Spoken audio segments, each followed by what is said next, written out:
Southern Gothic is a podcast that explores the history behind some of the American South's darkest days, greatest mysteries, and most chilling ghost stories.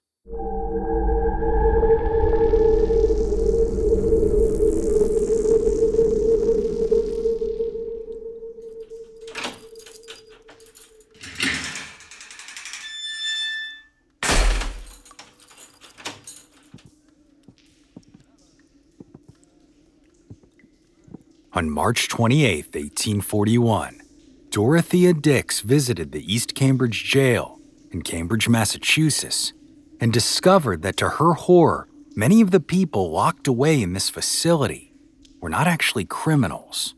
Rather, they suffered from mental illness. The 40-year-old teacher and writer was there because she had been hired to teach Sunday school classes at prisons and almshouses, but to her surprise, these individuals who were not guilty of anything more than being sick or unwanted were living in dingy, unhygienic cells next to violent felons, often starving from a lack of food, and in some cases, even beaten and chained. Well, after seeing this, she began traveling across the state, visiting a number of other jails, and over again she discovered the same thing. Folks in need of help, locked away for no reason at all, forced to exist in a wretched environment. So at each stop she chronicled what she saw and eventually reported back to the state legislature her findings, hoping they would do something about the system that had failed these citizens. In the jail, one lunatic woman, furiously mad, a state pauper improperly situated both in regard to the prisoners, the keepers, and herself. It is a case of extreme self-forgetfulness and oblivion to all the decencies of life, to describe which would be to repeat only the grossest scenes. She is much worse since leaving Worcester. In the almshouse of the same town is a woman apparently only needing judicious care and some well-chosen employment to make it unnecessary to confine her in solitude, in a dreary, unfurnished room. Her appeals for employment and companionship are most touching, but the mistress replied she had no time to attend to her. Dorothea Dix's crusade to reform the way we treated our mentally ill did not stop in her home state of Massachusetts. By 1854, she successfully lobbied the United States Congress, who passed a mental health reform bill. And although this was ultimately vetoed by the president, Dix's campaign had already paved the way for establishing facilities specifically for mental health all across the country, starting a new era for psychiatry in America.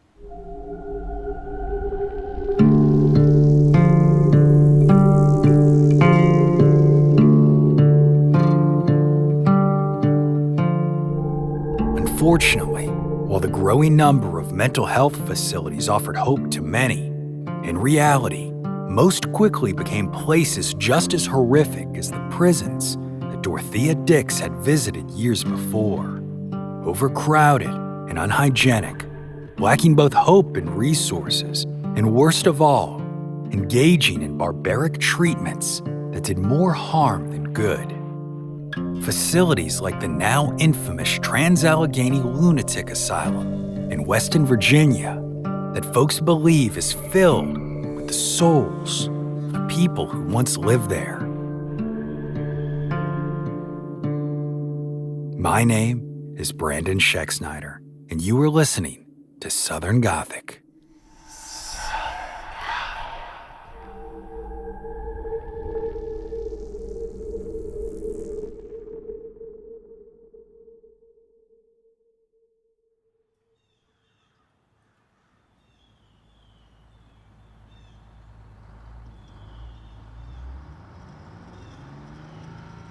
The Trans-Allegheny Lunatic Asylum in Weston, West Virginia, has become quite the landmark for folks interested in the paranormal. And if you were to drive up to this immense Gothic structure today and see those tall spires, long hospital wings, and shadowed windows, you'd probably understand why it has attracted all this attention.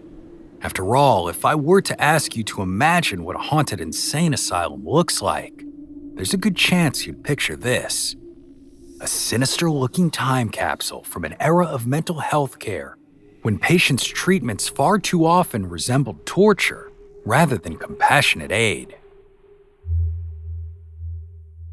But even though so much tragedy and death has taken place here within these historic walls, at its conception, the asylum was intended to be a welcoming facility that offered hope to its patients.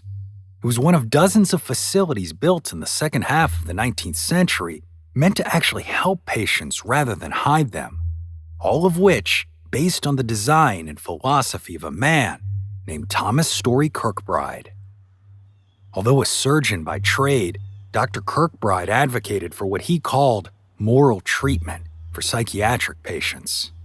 Treatment done in an environment that provided nurturing care and social activity, rather than one with restraints and barbaric therapies, at least as they saw it during the time.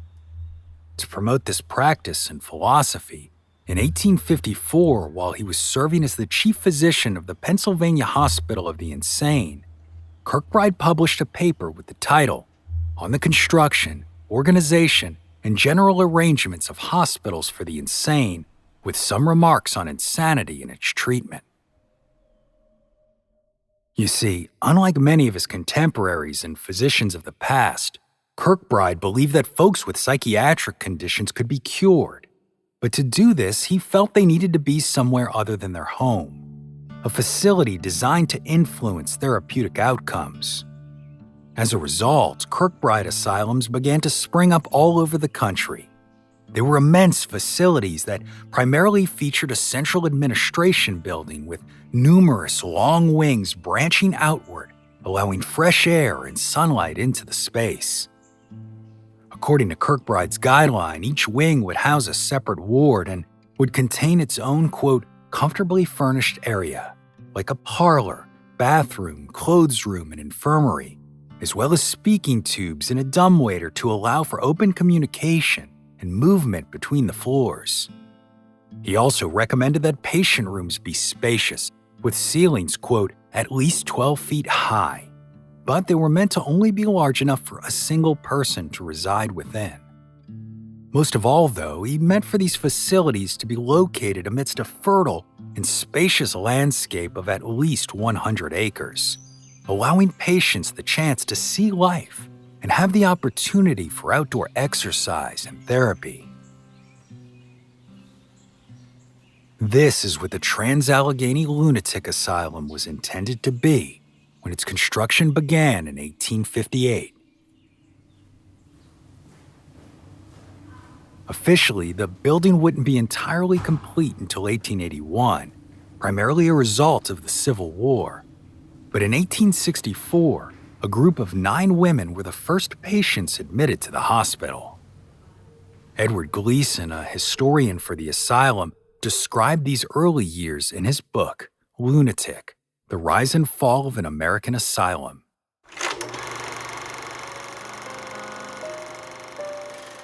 In the winter of 1866, there were 45 patients in residence. They occupied the finished and southernmost wing along with the superintendent and several employees. There were patients of all ages and types of insanity. One 8-year-old boy was unceremoniously dumped at the train station in Clarksburg by his mother. She said he had been insane since age 3. The oldest patient was 93.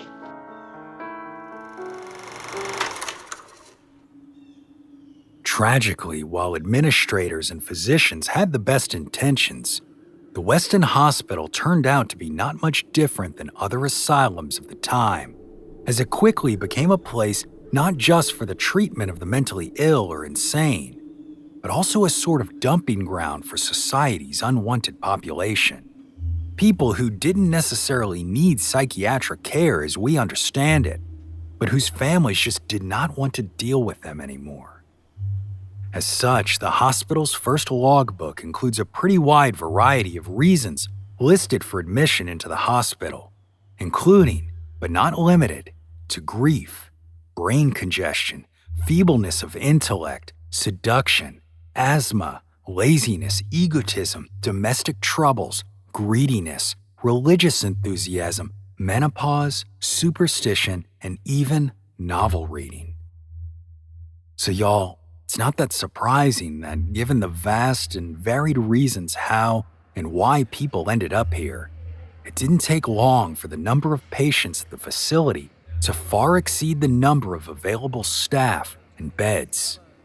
In fact, by the time of the hospital's official completion in 1881, it was already at 300% capacity, with more than 700 patients housed in a building that was designed to hold 250. And yes, this number continued to grow each and every year. In 1913, the asylum was renamed Weston State Hospital and included additional buildings to help accommodate the ever-growing patient population.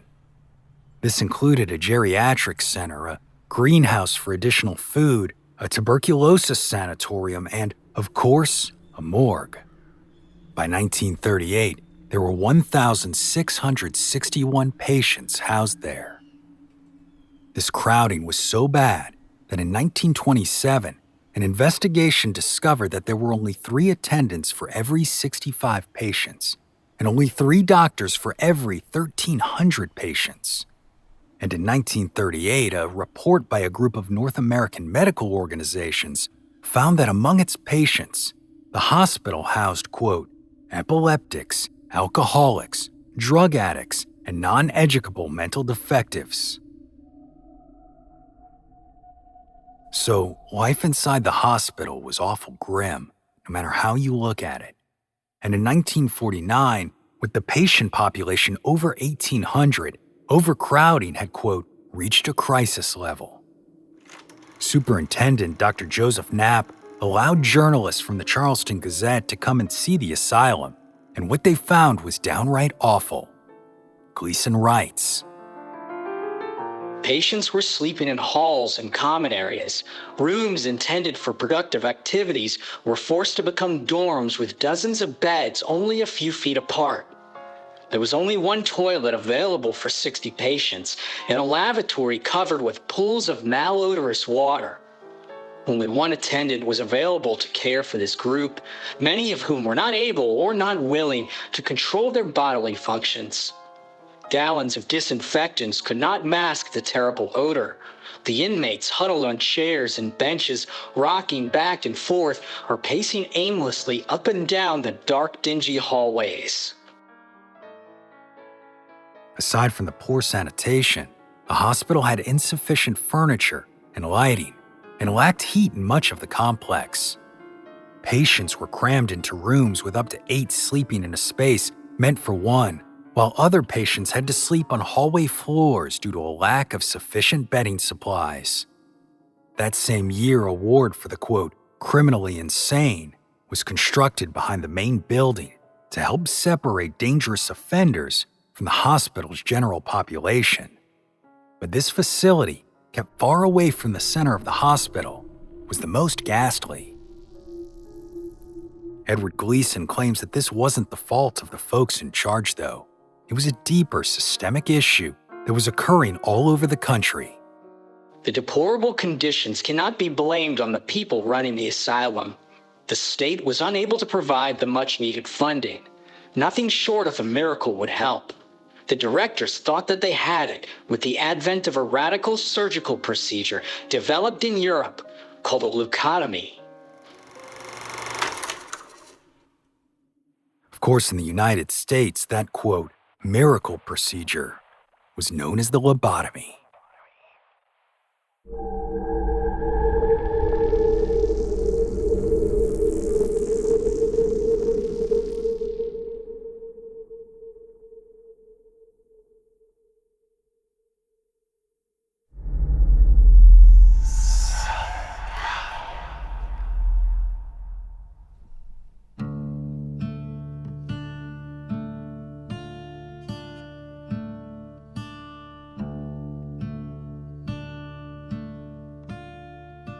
For years, the patients at Weston State Hospital were subjected to an abundance of harsh medical treatments and sometimes even experiments that would supposedly cure them of their ills, but as we know now, did not help. This included everything from ice water baths, electroconvulsive shock therapy, and sometimes even forced sterilizations.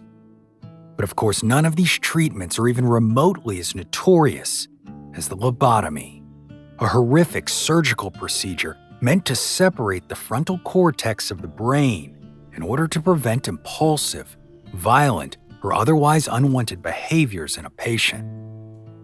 That's right, with a lobotomy, they'd basically drill a hole in a patient's skull to make them more docile and controllable. Today, the procedure's widespread use is widely regarded as a dark chapter in the history of psychiatry, a grim example of how inadequate understanding of mental health and biology, as well as a lack of ethical considerations, could lead to truly harmful medical practices. But when the lobotomy was developed in the late 19th and early 20th centuries, during a time when drug therapies just did not exist, the practice was widely hailed as a breakthrough in the treatment of mental illness. Well, in 1948, Dr. Walter Freeman, the first doctor to perform the procedure in America, came to Weston State Hospital to head up the West Virginia Lobotomy Project, which was crudely referred to by some as Operation Ice Pick. There, he performed or directly supervised at least 70 of these procedures using his own transorbital or, quote, ice pick technique. You see, unlike the more common method of prefrontal lobotomies that involved drilling through the skull, the transorbital that Freeman did was even more gruesome. And y'all, feel free to skip ahead if you don't want to hear me describe it. It is quite grim. What Freeman did was he placed a slender rod into the corner of each eye socket and then struck them with a mallet, breaking through the bone. The instrument was then moved in a methodical sequence to sever connective tissue in the brain's prefrontal cortex. Now, if that isn't bad enough, what made it even worse was that he didn't provide patients with anesthesia. They were rendered unconscious through the use of electroconvulsive shock treatment, meant to induce a seizure. At the time, they believed the result of this would relieve some of the patient's more severe symptoms, but in reality, the extensive, permanent brain damage the lobotomy caused was more likely to straight up alter an individual's personality entirely and greatly limit their ability to function. While only 4 patients died as a direct result of complications from lobotomies at Weston State, those who survived were afflicted with lifelong cognitive and physical deficits that would require them to have constant care for basic needs. Fortunately, in the 50s, the quote, ice pick era came to an end with the development of psychotropic drugs. Yet it wasn't for several more decades until the 1980s when changes in the treatment of mental illness really started to impact psychiatric care in a truly positive way, significantly reducing the populations of facilities like Weston State. But even so, the conditions in the hospital never really improved. And in 1985, the Charleston Gazette once again exposed the hospital's practices when they reported that court-appointed inspectors found the place to be, quote, dirty and unkempt, with many patients left naked and, quote, confined to dirty wards with bathrooms smeared with feces. So as a result, the next year, West Virginia Governor Arch Moore announced plans to build a new psychiatric facility elsewhere and convert the Weston State Hospital into a prison.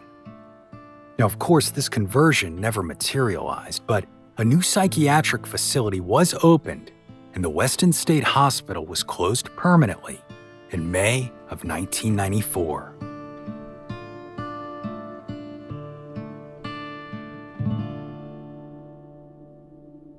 Tragically, during the hospital's 130 years of operation, it's unknown how many souls died within its walls, whether due to barbaric practices neglect, or natural causes, but most estimate the number to be around 20,000. Chillingly, there are several cemeteries on the property where thousands of these patients were buried in unmarked graves. At one point, the state of West Virginia attempted to exhume and identify the remains interred there, but the endeavor was discontinued after over 4,000 individuals were found in the site, making it a truly daunting task. Well then, after over a decade of sitting abandoned, the immense building was sold at auction in 2007 for $1.5 million, and then opened for tours, with the revenue largely going to building maintenance, as the new owners truly wanted to preserve it for its historical significance. And yes, it was at this time that they decided to start calling it by its original name, the Trans-Allegheny Lunatic Asylum. After all, y'all, that's good marketing, and if they're going to take care of this massive historic structure, they need folks to come and visit.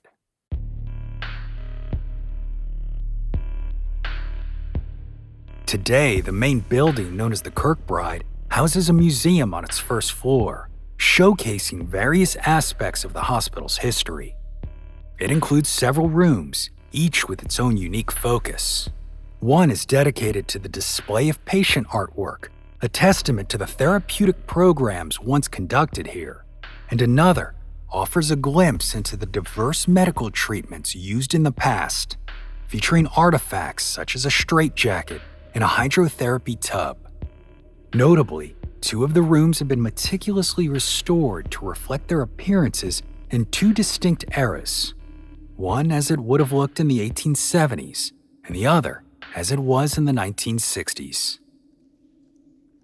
As for the rest of the asylum, well, it stands in stark contrast to this portion of the facility, as it includes nearly 2 miles of untouched, decaying hallways and vacant rooms, eerily echoing the passage of time and the evolution of mental health care. So, as you can expect, many who take the trip out to the Trans-Allegheny Lunatic Asylum do so in the hopes of experiencing something paranormal there, some type of spiritual remnant of the horrors that occurred on this property.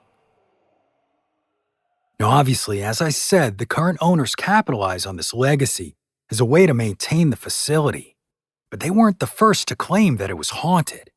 It said the stories of restless spirits and tortured souls within the building began long before the hospital ceased its operations.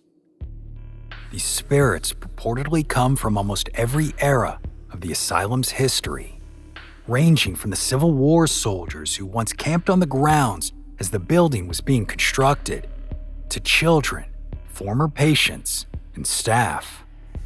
Some have reported seeing ghostly figures walking through the hallways at night, or glimpses of shadows moving in the corner of their eyes.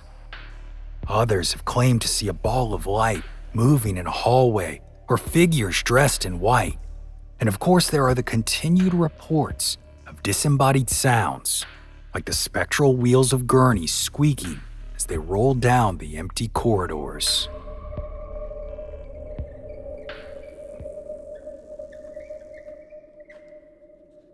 The first floor of the Kirkbride building is the oldest part of the hospital and is said to be the home of a former patient named Ruth. In life, Ruth loathed men, regularly throwing things at them when they approached. Some believe that her spirit continues to feel this way as it lingers in the hallway, with male visitors claiming to feel as if they have been pushed against the walls by an unseen force. Some also say they hear her whistling as they walk by.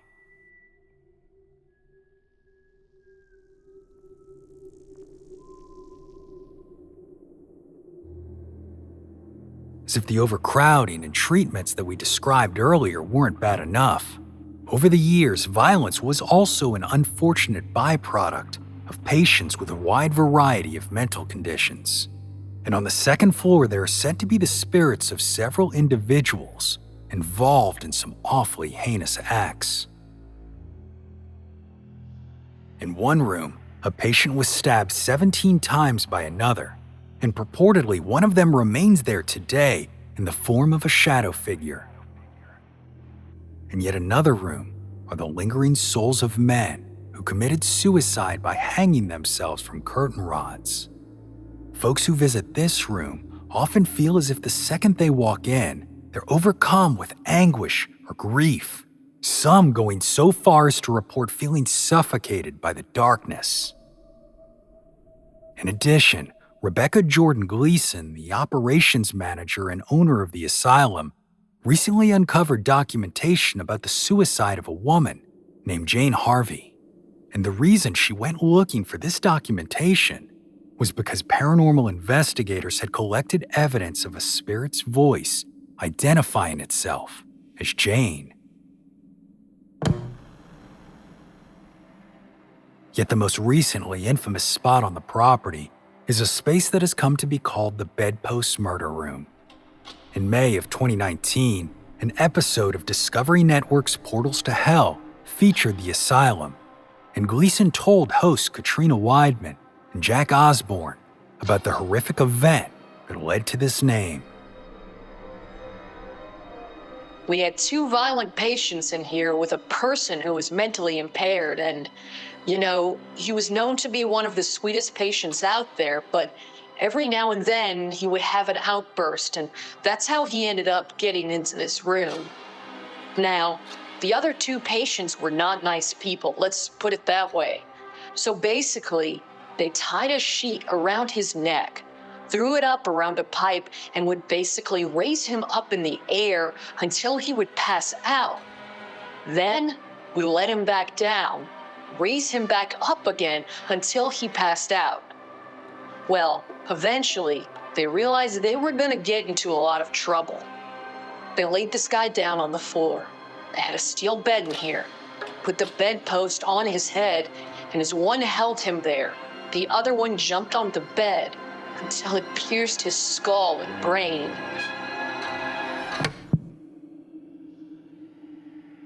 According to Gleason, this particular event took place in the 80s, and as of the taping of this episode, quote, one of the men who killed him actually recently passed. Well, Gleason says it wasn't long after that, folks started to say that they saw a black figure outside of the room that, quote, goes in between the door of this ward to where the guests would actually visit.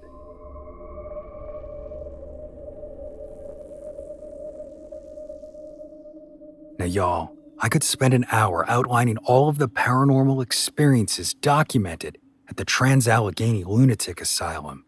And honestly, I would barely scratch the surface of what's out there. After all, it's been featured on almost every single paranormal show that has been made, from Ghost Adventures to Destination Fear, and all have walked away with similar findings. This place is truly one of the most haunted locations they've visited. In fact, veteran investigator Nick Groff of Paranormal Lockdown claimed that he had, quote, one of his most profound paranormal experiences here at Trans-Allegheny in 2009.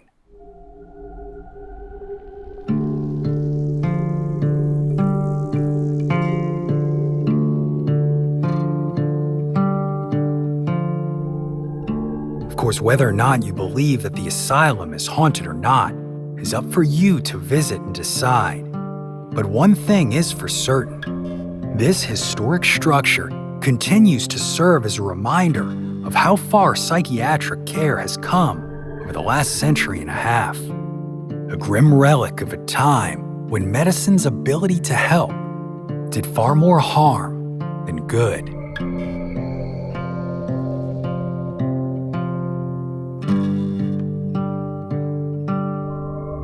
My name is Brandon Schexnayder, and you are listening to Southern Gothic.